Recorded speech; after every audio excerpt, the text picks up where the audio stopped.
कुछ लोग ऐसे होते हैं जब तक उनका इलाज नहीं कर दिया जाता, जब तक उनको डोज नहीं दिया जाता, तब तक वो चैन से नहीं बैठ सकते। उसमें सबसे आगे हैं जावेद अख्तर। गीतकार हैं, मशहूर गीतकार। इनको कोई ना कोई डोज देता रहता है, कोई ना कोई उनका इलाज करता रहता है। उसमें कंगना बहन सबसे आगे हैं और दूसरा डोज दिया गया है।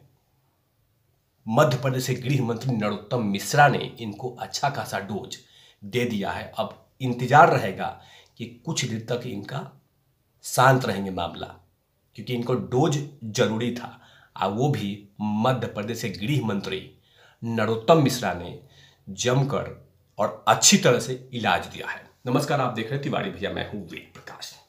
जावेद अख्तर एक फिल्मकार हैं, गीतकार हैं, तमाम इनमें कला कूट कूट के भरा हुआ है। लेकिन नरेंद्र मोदी से इनको इतनी नफरत है, इतनी जलन है कि ये अब आगे तक बोलना शुरू कर चुके हैं। 5 जनवरी को हुआ इंसिडेंट पंजाब में जो नरेंद्र मोदी के साथ हुआ था, उस घटना को जावेद अख्तर कह रहे हैं कि यह काल्पनिक था, मनगढ़ंत था, ऐसा कुछ होने वाला नहीं था। ये तमाम चीजें उन्होंने ट्वीट पे कर दिया। कह दिया कि नरेंद्र मोदी के साथ जो कुछ होता ऐसा नहीं होता, वो तो आर्टिफिशियल काल्पनिक थी, ऐसा कुछ नहीं होता। जावेद अख्तर जी, या तो आप जानबूझ के ऐसा कर रहे हैं या तमाम चीज जानने के बावजूद भी इग्नोर कर रहे हैं। इस देश में सुरक्षा के बीच में रहे प्रधानमंत्री को इस देश ने खोया है। एग्जाम्पल है इंदिरा जी, जो कि सुरक्षा के बीच में थी, सुरक्षा के बीच में, और उसके बाद उनकी हत्या हो गई थी। उसके बाद राजीव बाबू सुरक्षा के बीच में थे, सिर्फ कोई गले मिलने आया और राजीव बाबू को शहीद करके चला गया। बेअंत सिंह जी, जो कि मुख्यमंत्री थे, उनका भी इनके साथ भी यही घटना घटा। लेकिन आपको यह नहीं पता है कि सुरक्षा के बीच में रह के भी बहुत कुछ हो सकता था। लेकिन आपको प्रॉब्लम्स उन लोगों से नहीं है, प्रॉब्लम्स है नरेंद्र मोदी से, कि नरेंद्र मोदी ने ऐसी बात बोले क्यों, नरेंद्र मोदी शहीद क्यों नहीं हो जाता।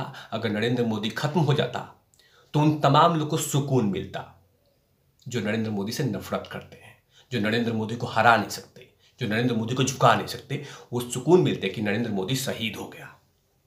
और यही हरकतें आपके ट्विटर में ट्वीट करके दिख रहा है। जो जावेद अख्तर ने ट्वीट करके कहा है, वो कहीं ना कहीं शर्मसार करने वाली है कि प्रधानमंत्री के लिए आपकी ऐसी मानसिकता है। आप या तो चुप रह सकते थे या कुछ बोलते नहीं, लेकिन आप तो वो भाषा बोल रहे हैं जो राजनीतिक दल कठोर शब्दों में लगातार नरेंद्र मोदी के खिलाफ बोल रहे हैं। आखिरकार उन्होंने क्या कहा? उन्होंने कहा कि प्रधानमंत्री नरेंद्र मोदी ने खुद काल्पनिक बताए जा रहे खतरे पर चर्चा करने के लिए राष्ट्रपति रामनाथ कोविंद से मुलाकात की, इस पर विचार विमर्श किया, जबकि एक बुलेट प्रूफ गाड़ी में बैठे जिसमें LMG थामे बॉडीगार्ड्स घेरा हुआ था। उसके बाद भी नरेंद्र मोदी डर रहे थे, लेकिन पर उनको पता नहीं है कि 20 करोड़ भारतीयों के नरसंहार पर खतरे पे शब्द पे कुछ नहीं कहा। क्यों मिनिस्टर साहब? ये बातें जावेद अख्तर ने कहा, ट्वीट किया कि 20 करोड़ भारतीयों के नरसंहार के बारे में आप क्यों नहीं कुछ कहते हैं। लेकिन भूल जाते हैं जावेद अख्तर, ऐसा कौन सा नरसंहार होने वाला है या कौन सा होने वाला था या हुआ है। लेकिन हां, आपको प्रॉब्लम्स है नरेंद्र मोदी के चेहरे से, और इसीलिए इस तरह के उलूल जुलूल बयान दिए जा रहे हैं। लेकिन इसी बयान को लेकर मध्य प्रदेश के गृह मंत्री नरोत्तम मिश्रा ने जो आईना दिखाया, वो कहीं ना कहीं सुनने लायक होगा।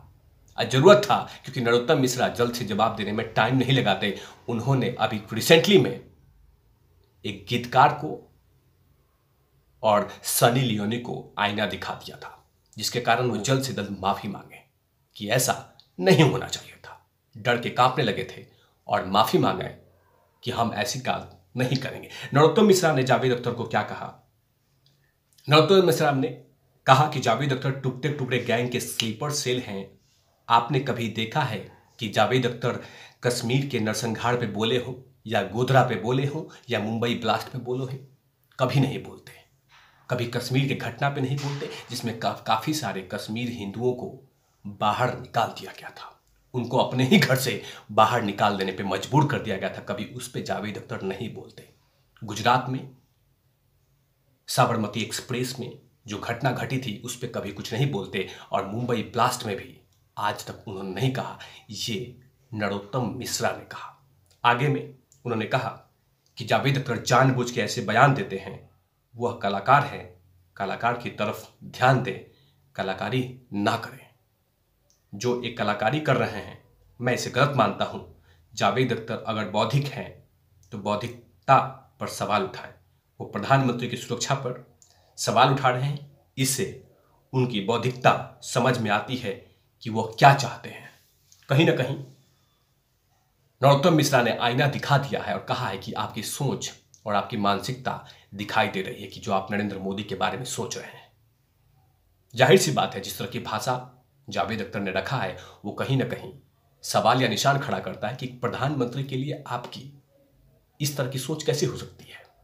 आप बोल रहे हैं कि LMG के साथ बॉडीगार्ड खड़े थे, ऐसा कुछ नहीं होता। आपको पता है कि राजीव गांधी जी, इंदिरा जी पूरे सुरक्षा के बीच में थी और वो तमाम घटना घट गए कि आज भी देश शर्मसार करता है। वो घटना जो पूरे देश को हिलाकर रख दिया था कि एक प्रधानमंत्री को खो दिया था। सोचिए उस समय की घटना कैसी घटी होगी। इंदिरा जी वाली घटना जो पूरे देश को झकझोर कर रख दिया था। सुरक्षा के बीच में रहे प्रधानमंत्री शहीद हो गए, और उसके बाद आप कहते हैं कि LMG बॉडीगार्ड के रहते भी नरेंद्र मोदी को ऐसा नहीं सोचना चाहिए था। आपको पता नहीं था कि साजिशें कैसे कैसे रची जा सकती है, लेकिन हां, आप विरोध के आगे विरोध करते करते नरेंद्र मोदी को आप इतना घृणा तरीके से देखेंगे, ये कभी किसी ने सोचा नहीं था। पूरा देश लगातार नरेंद्र मोदी के लिए, दुआओं के लिए, उनकी प्रार्थना के लिए, उनके जीवन के लिए लगातार पूजा पाठ कर रही है, और आप इस तरह की मानसिकता रखते हैं कि नरेंद्र मोदी को कुछ नहीं होता, होने के लिए कहीं पे भी कुछ हो सकता है, और सुरक्षा के साथ कोई कॉम्प्रोमाइज नहीं होनी चाहिए था कि एक देश का प्रधानमंत्री अपने आने वाले रास्ते के लिए 20 मिनट इंतजार करे फ्लाईओवर पे, और वो भी फ्लाईओवर पे। ऐसे कितने सारे लोगों ने कह दिया है कि फ्लाईओवर पे प्रधानमंत्री का काफिला नहीं रुका जाना चाहिए था। कितने लोगों ने ऐसे कह दिया था कि कहीं ना कहीं वो रिस्क था। यहां तक कि कांग्रेस के नेताओं ने कहा था कि वो पाकिस्तान से बहुत करीबी में थे प्रधानमंत्री। लेकिन हां, विरोध नरेंद्र मोदी का करना है, कभी नरेंद्र मोदी को सम्मान नहीं देना है, नरेंद्र मोदी से नफरत करना है, और उसके आगे कोई भी हद तक हम जा सकते हैं, ये ठान लिया है जावेद अख्तर गीतकार ने। लेकिन इसका करारा जवाब नरोत्तम मिश्रा ने जो दिया है वो कहीं ना कहीं जावेद अख्तर हमेशा के लिए याद रखेंगे। और जरूरी था, क्योंकि इनको ऐसे लोग जब जवाब देते हैं कहीं ना कहीं इनको सुकून मिलता है और कुछ दिन तक आराम रखते हैं। तब तक के लिए आप देखते रहे तिवारी भैया। मैं हूं वेद प्रकाश, कैमरामैन धूल लाठी के साथ। Over and out lovies.